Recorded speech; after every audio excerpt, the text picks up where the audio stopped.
जहांगीरपुरी की तस्वीर है जहां पर हाथों में तलवार लहराए जा रहे हैं और शोभा यात्रा यहां निकाली जा रही थी हनुमान जयंती के मौके पर। लेकिन उसके बाद की तस्वीर आप देखिए, जहांगीरपुरी की तस्वीर आपको सोचने पर मजबूर करेगी, आपको इस बात को सोचने पर मजबूर करेगी कि आखिर देश की राजधानी का माहौल कैसे जानबूझकर और एक साजिश के तहत खराब किया जा रहा है। क्या शोभा यात्रा निकालना दिल्ली में अलाउ नहीं है, यह सवाल भी, और यह सवाल इसलिए क्योंकि शोभा यात्रा निकाली जाती है तो उस पर पथराव किया जाता है, उस पर हमले किए जाते हैं, जिसमें कुछ लोग घायल भी बताए जा रहे हैं और आधिकारिक पुष्टि का हम इंतजार कर रहे हैं कि कितने लोग इसमें घायल हुए हैं। लेकिन ये तस्वीर वाकई सोचने पर मजबूर कर रही है। हालांकि पुलिस ये दावा कर रही है कि कड़ी कार्रवाई की जाएगी, पूरा एक्शन लिया जाएगा, जांच शुरू कर दी गई है। लेकिन ये तस्वीरें जहांगीरपुरी की दिखा रहे हैं जहां शोभा यात्रा के दरमियान न सिर्फ पत्थरबाजी हुई, गोलियां भी चली, ऐसी खबर मिल रही है, और आगजनी भी की गई।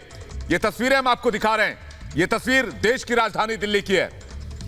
तो ये देखिए, आपने देखा था रामनवमी के मौके पर किस तरह से अलग अलग जगहों पर वो तस्वीरें सामने आई थी जो सवाल खड़े कर रही थी। लेकिन वही तस्वीरें हमें देखने को मिलती हैं हनुमान जयंती पर दिल्ली में। दिल्ली के जहांगीरपुरी, जो वैसे भी संवेदनशील इलाकों में से एक माना जाता है, वहां पर किस तरह से शोभा यात्रा निकल रही थी। ये बताया जा रहा है जहांगीरपुरी के ब्लॉक सी में ये यात्रा निकल रही थी। और बीजेपी नेता हंसराज हंस, बीजेपी के सांसद भी हैं, हमारे साथ फोन लाइन पर जुड़ गए हैं। हंसराज जी, दिल्ली की यह तस्वीर वाकई सोचने पर मजबूर कर रही है। आखिर हो क्या रहा है दिल्ली में, देश की राजधानी में? आपने ठीक कहा, ये सोचने पे मजबूर कर रही है। इस पे पीछे कौन किसकी साजिश है, क्या सोच है, तो जितनी जल्दी हो सके एजेंसी, भारत सरकार का सिस्टम, हम रल मिलके उस शख्स को, उस लोगों को, उन ऐसी ताकतों को एक्सपोज करें, लोगों में नंगा करें। हर धर्म एक दूसरे को प्यार करता है, ये गुलदस्ते की तरह हम लोग रह रहे हैं। इस मुल्क में ईद भी मनाई जाती है, रामनवमी भी मनाई जाती, दिवाली भी मनाई जाती, हनुमान जयंती भी मनाई जाती है और क्रिसमस ईव भी मनाई जाती है। कभी प्रॉब्लम नहीं कोई आई। लेकिन अगर ऐसा हो रहा है, ये सीरीज टाइप हो रहा है सारा, तो बहुत बड़ी प्लानिंग है इंटरनेशनल, इसलिए कि हमारा मुल्क, हमारी कंट्री, हमारा भारत नंबर 1 होने जा रहा है।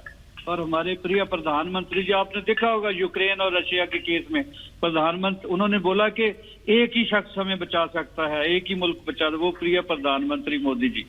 तो इस वजह से मेरा ख्याल है इंटरनेशनली जो ताकतें हैं हमें आपस में लड़ाना, नुकसान करना, वो बेनकाब हों। और मैं अपील भी करता हूं, सारे समुदाय, सारे धर्म प्यार से रहें, जल्दी से जल्दी ये साजिशी लोग। हंसराज जी, आप कह रहे हैं कि इस घटना के पीछे विदेशी ताकतें हो सकती हैं और उनके एजेंट्स यहां पर मौजूद हैं जिन्होंने इस घटना को अंजाम दिया है। हाँ, देशी है या विदेशी है, जहां से भी देशियों को विदेश से कुछ ना कुछ हो रहा है, जहां अंदर से भी साजिश है, वो देशी हो या विदेशी हो, वो गलत आदमी है, उसको पनिश करना चाहिए। They have punished without any kind of delay.